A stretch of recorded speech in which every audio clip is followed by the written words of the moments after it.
wala siyang magagawa.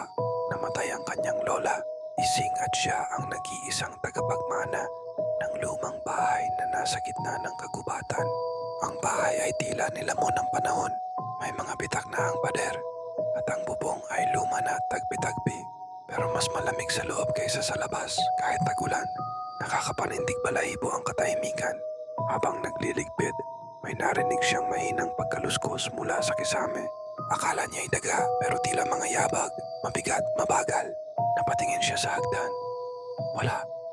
Ngunit sa bandang itaas, aninag niya ang anino ng isang babae sa gilid ng pasilyo.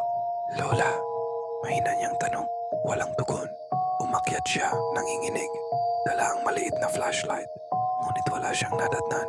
Isang lumang aparador lamang na bukas ang pinto. At sa loob nito ay isang antikong salamin na may bitak sa gitna.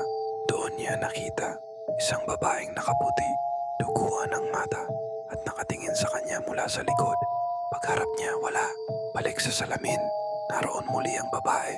Mas malapit na, para bang unti-unti itong lumalapit tuwing tumitingin siya. Kinabukasan, sinubukan niyang hanapin ang mga lumang gamit ng kanyang lola. Sa isang baul sa silong, nakita niya ang isang luma at naninilaw na diary. Binuksan niya ito. Nagsimula ang lahat ng ipanganak si Andrea. Araw-araw, may babaeng sumusunod sa kanya.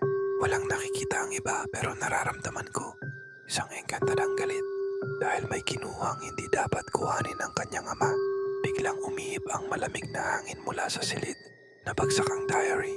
Sa likod ng pinto, narinig niya ang boses ng isang babae. Paos at puno ng galit. Ibalik mo siya. Ibalik mo siya sa akin. Sumigaw si Andrea. Tumakbo palabas ng bahay.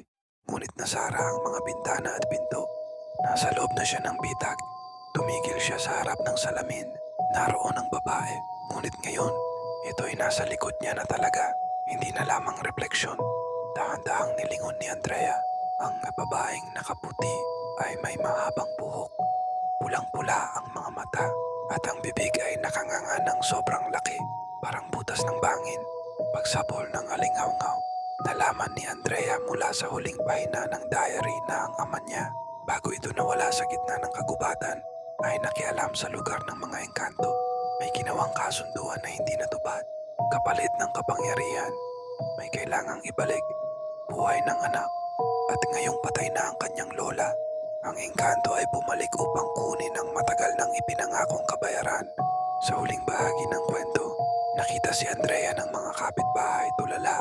Nakaupo sa duyan ng kanyang lola. Paulit-ulit na inaawit ang isang lumang lullaby. Sa kanyang likod, minsang nasulyapan ng isa sa mga bata. Ang anino ng babaeng nakaputi, nakayuko at tila nakikinig. Ang bahay ay nanatiling nakatayo, tila may bagong bantay. At gabi-gabi sa dilim, may bumubulong mula sa salamin.